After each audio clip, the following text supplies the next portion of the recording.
8장 12절에서 17절까지, 로마서 8장 12절에서 17절까지 우리 한 절씩 교독해서 말씀 받겠습니다. 12절입니다. 그러므로 형제들아, 우리가 빚진 자로되 육신에게 져서 육신대로 살 것이 아니니라.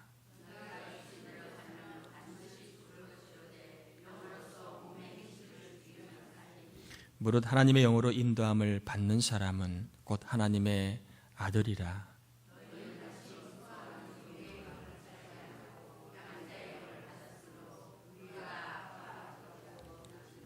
성령이 친히 우리의 영과 더불어 우리가 하나님의 자녀인 것을 증언하시나니,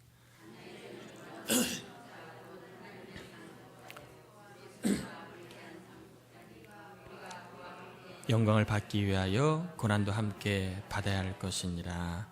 아멘. 추운 날씨인데 예배하러 오신 여러분들을 축복합니다. 예배 드리는 횟수만큼 은혜와 믿음이 성장하기를 축복합니다. 양재영을 받았기에 라고 하는 제목, 꽤 몇 주 전에 말씀을 좀 드리다가 말아서 이어서 말씀을 전하겠습니다. 12절에 보면 사도 바울은 빚진 자라고 자기를 소개합니다. 나는 빚진 자다. 특별히 이 빚의 내용이 무엇입니까? 하나님의 사랑의 빚을 졌다. 하나님의 은혜의 빚을 졌다. 빚을 졌다는 표현은 갚아야 된다는 거지요. 내가 하나님의 사랑을 힘입은 사람으로 그 사랑에 무엇인가 보답해야 할 책임이 있다. 그러한 이야기입니다. 그게 뭐냐? 육신에 지지 않는 삶을 살아가는 것이 바로 하나님의 은혜에 보답하는 것이라는 것입니다.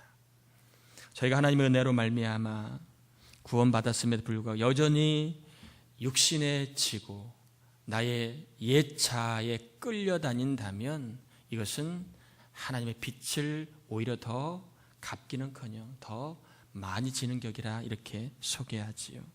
13절에 보니까 너희가 육신대로 살면 반드시 죽을 것이로되 영으로서 몸의 행실을 죽이면 살리니, 이렇게 말하고 있습니다. 여기서 죽는다는 말은 지옥 간다는 말이 아니라 육신대로 살면 우리가 성령에 사로잡혀서 하나님의 뜻 가운데 거할 수 없다. 그러니까 신앙의 무능함을 상징하는 것입니다. 영으로서 몸의 행실을 죽이면 살리라는 말은 영으로서 몸의 행실을 죽여야 천국 간다는 말이 아니라 우리가 빚진 자로 하나님의 영을 따라 살아가면 우리의 삶이 하나님과의 관계 속에서 그 하나님이 주시는 생명과 은혜를 누리며 맛보며 살아가는 그러한 삶을 이야기합니다. 우리 모두는 이처럼 사랑의 빚진 자라고 하는 그러한 사도 바울의 마음을 품고 늘 언제나 내가 빚진 자로서 옛 자아 혹은 나의 육신에 끌려다니는 삶보다는 영의 지배를 받고 하나님의 뜻을 쫓아가는 삶을 살아가야 된다라고 하는 것입니다. 이게 사도 바울의 빚진 자라고 하는 이 개념을 통해서 설명하고 있는 것입니다. 그러면서 14절에 이렇게 얘기하죠. 무릇 하나님의 영으로 인도함을 받는 사람이 하나님의 아들이다. 이렇게 이야기합니다. 하나님의 영으로 인도함을 받는다. 이것이 곧 하나님의 아들이다. 성도는 누구인가? 육신에 끌려다니는 사람이 아니라 영의 인도를 받는 사람이다. 이렇게 말하고 있는 것입니다. 이 성령에 이끌려서 저와 여러분 모두는 하나님의 인도를 받게 되어 있습니다. 존 웨슬리라고 하는 우리 목사님은 이렇게 얘기합니다. 하나님의 은총으로 말미암아 그리스도의 보혈의 능력으로 말미암아 타락한 양심과 자유의지가 어느 정도는 회복이 되었다. 그것을 감리교에서 선제적 은총이라고 얘기합니다. 예수를 믿건 믿지 않건 보혈의 능력 이후에 태어나는 모든 사람에게는 선제적으로 하나님이 은총을 주셨는 게 뭐라고? 자유의지가 어느 정도 좀 회복이 되었다는 것입니다. 양심도 회복이 되었다는 것입니다. 그래서 사람들이 옳은 것을 선택하고 양심에 꺼리끼는 일들을 조금씩은 할 수 있게 된 기능들이 바로 선제적 은총으로 말미암아 되어진 일이지만, 그러나 그것만 가지고는 불가능하지요. 아무리 양심이 좀 회복이 되고 자유의지가 회복이 되어도 하나님의 사람들이 성령의 인도를 받지 아니하면 누구도 육의 행실을 이길 수 있는 사람은 아무도 없다는 것입니다. 믿음의 삶 공부 중에 제일 중요한 단원 중에 하나가 오가에 나와 있는 옛자, 그 다음에 속성에 대한 이야기가 나와 있습니다. 그 내용 중에 중요한 개념은 뭐냐 하면, 예수를 믿기 전의 자를 옛자 혹은 옛 속성 혹은 육신이라고 얘기합니다. 그런데 예수를 믿고 나면 새로운 속성이 부여되는데 그것을 새 속성 혹은 예수 그리스도라고 얘기합니다. 그런데 이 예수를 믿고 나서 우리 안에는 두 속성이 생겨납니다. 하나는 옛 속성, 편리하지, 왜? 익숙하니까. 자기가 늘 해왔으니까 육신의 삶을 따르는 것은 굉장히 편안합니다. 그러나 새 속성인 예수 그리스도를 따라가는 일은 해보지 않은 일이기 때문에 늘 좀 부담스럽고 귀찮고 어렵습니다. 성도에게는 두 속성이 함께 있기 때문에 이게 서로가 주인 역할을 하려고 충돌을 합니다. 충돌을 합니다.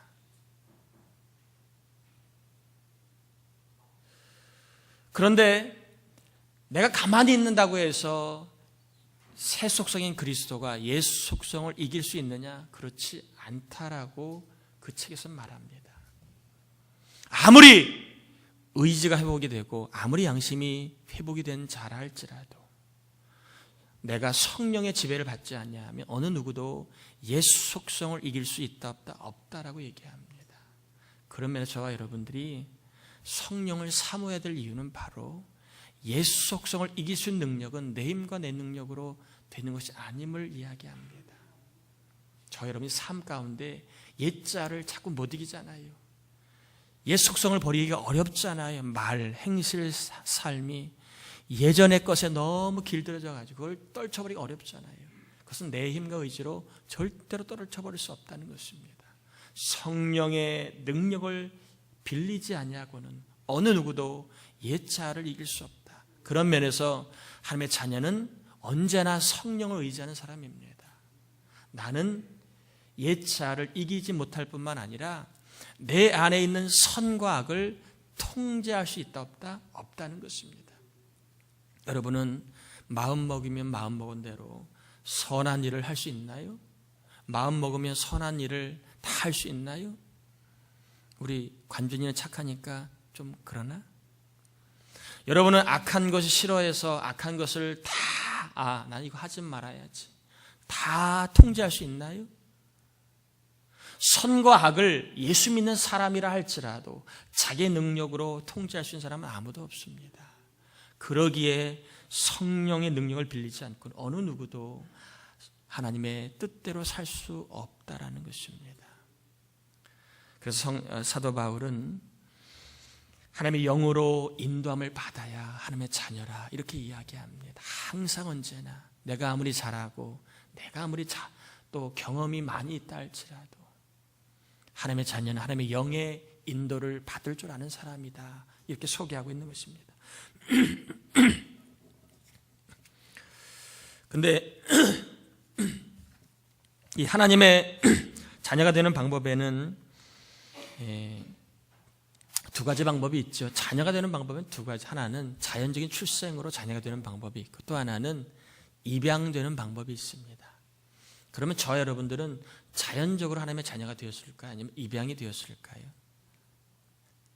입양이 되었지요. 양자의 영을 받았다고 되어 있습니다. 우리는 우리의 잘나서 우리가 저절로 하나님의 자녀 된 사람 하나도 없습니다. 예수님이 피값으로 우리의 죄값을 지불하시고 사셨기 때문에 우리는 자녀가 된 것입니다. 그러므로 자녀는 철저하게 우리를 사신 분과 쫙 달라붙어 있어야 됩니다. 그래서 우리는 그리스도와 연합이라 이렇게 얘기하죠. 연합이라. 저와 여러분들이 그리스도의 보혈의 능력으로 말미암아 하나님과 연합되었고 그리고 하나님의 자녀라고 하는 거룩한 신분을 얻게 되었는데 이 모든 것들이 사실은 다 우리가 잘나서 된 것이 아니라 성령의 인도함을 따라 된 것입니다. 가만히 보면 저와 여러분이 예수 믿게 된 것도요, 내가 선택한 것 같고 내가 뭐 어떻게 한 것 같지만 사실은 다 성령의 인도를 따라 된 것입니다. 삶이 어렵든 힘들었던 간에 우리가 하나님의 자녀로 된 것은 하나님의 인도를 따라 된 거예요. 그러면 거기까지만이 아니에요. 성령의 인도는 내가 예수 믿는 것까지만이 아닙니다. 우리가 하나님의 자녀로 살아가는데도 여전히 누가 필요하다고요? 성령의 인도하심이. 왜요? 우리는 성령의 인도하심이 없이는 우리는 스스로 하나님의 자녀로의 삶을 살아갈 수 있는 능력이 없는 존재이기 때문에 그렇습니다. 우리 안에도 선과 악을 통제하지 못하는데 어떻게 하나님의 뜻을 따라 살 수 있겠어요? 그러게 우리 모두는 예수 믿을 때에도 성령의 인도도 필요하지만 주님이 오시는 그날까지 우리가 믿음으로 살 때에도 성령의 인도를 받아야 된다는 것입니다. 우리 15절 한번 같이 읽어볼까요? 너희는 다시 무수하는 종의 영을 받지 아니하고 양자의 영을 받았으므로 우리가 아바 아버지라 부르짖느니라. 옛날 성경에는 아빠라고 되어 있는, 옛날 성경에는 뭐라고 되어 있나요? 거기는 아바라고 되어 있나요? 옛날 성경에는 아빠라고 되어 있나요? 아바. 새로운 성경에는 아빠라고 되어 있지요. 저도 사실은 아빠라는 단어에 익숙한 세대는 아닙니다. 아버지 세대라 아버지가 더 좀 입에 잘 달라붙어 있는데 참 신기한 일이 있습니다. 여러분이 예를 들면 우리 관준이가 제가 조금 이렇게 마음에 든다고 목사님 아버지 그러면 돼요 안 돼요? 관준이가 좀 제가 맛있는 조금 사준다고 마음에 든다고 아버지 그러면 돼요 안 돼요? 왜 안 돼요? 왜 안 돼요? 아버지가 아니니까 안 돼요? 그렇죠. 가족이 아니니까 아니죠. 제가 아버지로 산 일이 제가 없잖아요. 뭐 제가 관준이한테 아버지로 산 일이 없잖아요. 그러니까 관준이 저는 아무리 친해도 남남이에요. 피부 친은 아닙니다. 가족은 아니라는 얘기죠. 그러니까 아버지는 아무나 마음에 든다고 가족이 되지 않고는 아버지로 부를 수 없잖아요. 그러니까 우리가 하나님을 아버지라고 부를 때는 하나님과 뭐가 됐다는 거예요? 하나님의 가족이 되었다는 증거입니다. 그래서 아무리 하나님에 대해서 많이 아는 사람도 영으로 거듭나지 않은 하나님을 아버지라고 말하기가 어렵습니다. 예수님에 대해서도 많이 아는 사람이 많아요. 그런데 거듭나지 않고 예수님을 주님이라고 부르질 못합니다. 다 성령의 인도하심을 따라 하나님을 나의 아버지로 만나지 않았잖아요. 여러분 하나님 만나보셨나요? 저도 못 만나봤습니다. 근데 성령의 인도를 따라 하나님이 나의 아버지라 고백을 하는 거예요. 만나지 못하고 그리고 그분과 직접 대면한 적은 없지만 내가 잘나서가 아닙니다. 하나님의 영의 인도를 받다 보니까 하나님을 나도 아버지로 부르게 되는 것입니다. 그러므로 성령의 역사하심의 증거가 뭐냐? 하나님을 아버지로 부를 수 있는 것이다 하는 것입니다. 그러게 16절에 이야기하지요. 성령이 친히 우리의 영과 더불어 우리가 하나님의 자녀인 것을 증언한다. 성령님은 꼭 우리가 하나님의 자녀라고 증언합니다. 마틴 루터가 종교개혁을 하는데 이제 기득권자들과 종교개혁을 하다 보니까 얼마나 많은 생명의 위험과 함께 좀 불안하고 힘들었겠습니까? 그래서 좀 갈수록 좀 흔들리는 거죠. 마음이 흔들리고 그럴 때 마귀가 찾아왔다는 거지요. 칼빈 루터에게, 마틴 루터에게 찾아와서 내가 하나님의 자녀이냐? 하나님의 자녀인 것을 좀 나에게 보여다오. 이렇게 마귀가 마틴 루터에게 영적으로 이렇게 파고들었다는 거지요. 네가 정말 하나님의 자녀냐? 하나님의 자녀가 왜 이렇게 빌빌대? 의심하고 불안한 루터의 마음을 삐지고 들어왔다는 것이죠. 근데 잠시 마틴 루터가 충격을 받았어요. 아, 그래? 하나님 계신데 내가 왜 흔들리지? 하나님이 안 계신 건 아닌가? 내가 구원받지 못한 것은 아닌가? 마틴 루터가 흔들렸습니다. 그럴 때 성령께서 무슨 소리? 말씀에 예수 믿는 하나님의 자녀야. 구원받는 거야. 순간 말씀을 기억나게 하심으로 사단아 물러가라. 난 하나님의 자녀다. 신앙적으로 위축될 때 마틴 루터가 성령 이끌림을 받은 하나님의 자녀임을 증언하니까 마귀가 물러가고 영적으로 힘을 내어서 종교개혁을 끝까지 달려갔다는 이야기입니다. 성령은 우리로 하여금 하나님을 아버지라고 부를 뿐만 아니라 내가 하나님의 자녀임을 증언하고 있습니다. 제가 부모가 돼 보니까요, 부모 마음은 그렇더라고요. 부모 마음은 자식을 위해서라면, 참 자식을 위해서라면 어지간한 거 다 주잖아요. 어지간한 부모면 자식을 위해서는 웬만한 건 다 주려고 하잖아요. 부모 마음 아닙니까? 부모 마음 그렇잖아요. 성령이 이끌림을 받게 되면 그거는 확실히 준다. 하나님 나의 아버지지. 하나님이 나에게 필요하면 다 주실 거야. 왜? 아버지니까. 내가 지금 조금 어려워도 성령의 인도함을 받으면 생각이 바뀌어. 하나님이 주실 거야. 나의 아버지니까. 성령님이 우리에게 깨닫게 하시면 아버지가 계시니까 나 넘어지지 않을 거야. 성령의 인도함을 받으면 자녀됨을 확신하고 아버지의 돌보심을 믿게 된다는 것입니다. 이 시간 혹시 힘들고 어려운 분이 계시다면 성령께서 여러분에게는 자녀됨의 그 권세를 기억해 주시고, 그리고 하나님이 때가 되면 아버지로서 우리의 삶을 돌보시는 그 믿음과 확신을 꼭 주셔서 두려워하지 않고 놀라지 않으실 주의 이름으로 축복합니다. 우리 마지막 17절 한번 읽어볼까요? 17절입니다. 자녀이면 또한 상속자 곧 하나님의 상속자요 그리스도와 함께한 상속자니 우리가 그와 함께 영광을 받기 위하여 고난도 함께 받아야 할 것이니라. 자, 자녀가 되면 뭐가 된다고 얘기합니까? 상속자가 된다고 얘기합니다. 우리는 예수의 보혈의 능력으로 말미암아 하나님의 자녀가 되었습니다. 그러면 하나님의 것을 상속받을 수 있는 상속자가 되는 것입니다. 그런데 한번 여쭤볼게요. 상속을 언제 받지요? 대부분 언제 받지요?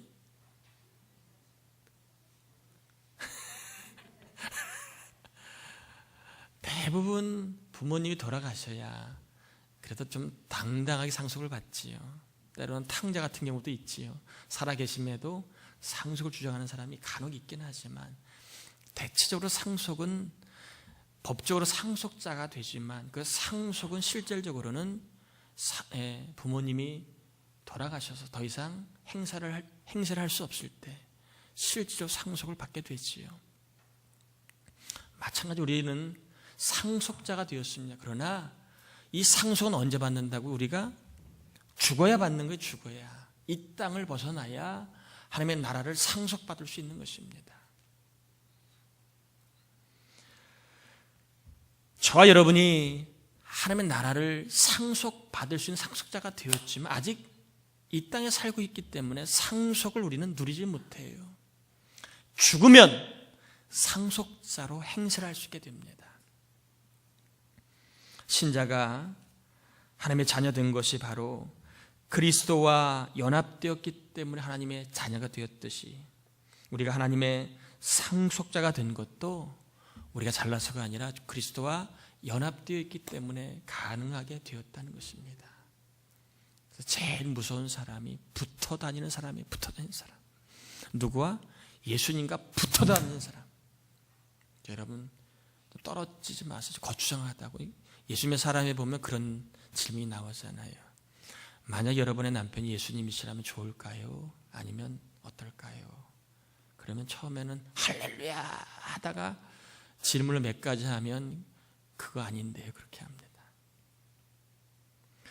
제가 아는 어떤 분은요,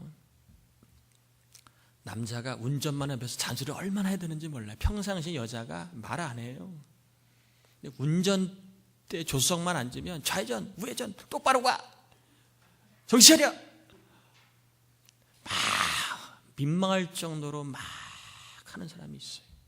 다른 데는 참 조숙한데 운전대만 옆에만 앉으면 그게 나오나 봐요. 천천히 가. 그런데 그분이 옆에 앉아도 힘든데 여러분 밥할 때 예수님 옆에서 조용히 붙어 다녀가지고 왜 음식물 남겨? 왜 그렇게 지저분하게 살아? 예수 믿는 사람이 그렇게 뭐야? 냉장고가 그게 뭐야? 왜 이렇게 더러워? 그러면 어떻겠어요? 할렐루야 아멘 처음에는 그러다가 아유 주님 좀 어디 출장 좀 가세요. 안 그러시겠어요? 저 집 좀 가요. 저 집. 우리 집은 좀 그럭저럭 괜찮으니까 저 집 좀 가서 그러지 않겠어요? 그리스도와 연합되는 게 이게 보통 어려운 일이 아닙니다. 저와 여러분이 그러기에 그리스도와 연합되어 있기 때문에 우리는 영광만이 아니라 그리스도를 위해서는 때로는 고난도 받아야 되는 거예요. 주님 옆에서 좀 희생하지 이런데 좀 가만히 계세요. 감동받아 주님 이것 좀 하지 이런데 됐어요 주님. 고난의 자리에 가지 않잖아요. 연합되어 있는 영광만을 바라보고 가잖아요. 그리스도와 연합되었기 때문에 우리는 상속자이기 때문에 영광도 기다리지만 주를 위해서는 우리는 고난도 받아야 되는 것입니다. 말씀을 정리하려고 합니다. 저와 여러분은 성령의 인도하심을 받아 예수 믿게 되었습니다. 그러면 예수 믿는 것뿐만 아니라 우리는 성령의 인도를 따라 영광의 길까지 나아갈 수 있게 되었습니다. 그런데 그 영광은 때로는 고난이 동반이 된 영광의 길입니다. 오늘 신학자는 No cross, no crown, 십자가 없는 영광은 없다. 이렇게 유명한 말을 했습니다. 저 여러분이 예수님과 함께 영광을 상속받으려면 때로는 자기를 부인하고 육신의 행실을 쳐서 죽이는 고난, 자기의 정욕을 쳐서 죽이는 고난, 내 마음대로 하고 싶은 그것에 쳐서 복종하는 고난이 있지 않고는 우리에게 어떤 영광도 기대하기 어렵다는 것입니다. 사순절 기간을 맞이해서 하나님의 영으로 말미암아 하나님의 자녀된 것을 기억하시고 우리에게 하나님의 나라가 상속된 자를 기억하시고 이제 조금 주님을 위해서 내가 주님을 위해서 좀 살아갈 수 있는 결단이 꼭 있기를 바랍니다. 따라합시다. 나를 위해서 신앙생활하지 말고 주님을 위해서 화끈하게 믿자. 오늘 안타까 교인들 나를 위해 신앙생활하는 사람이 참 많아요. 말은 다 고상하게 주님을 위한다고 하지만 실상을 보면 다 자기를 위해서 신앙생활하는 경우가 많습니다. 여러분 주님을 위해서 성령의 인도를 받아 살아갈 때에 조금 고난이 돼요. 좀 힘들어요. 그러나 그 고난과 그 힘든 자리 뒤에는 영광이 기다리고 있다는 것입니다. 영광이. 저 여러분 모두가 주님을 위하여 고난을 당한다 할지라도 주님 때문에 영광까지 받는 성령의 인도하심을 따라 살 수 있기를 주의 이름으로 축복합니다.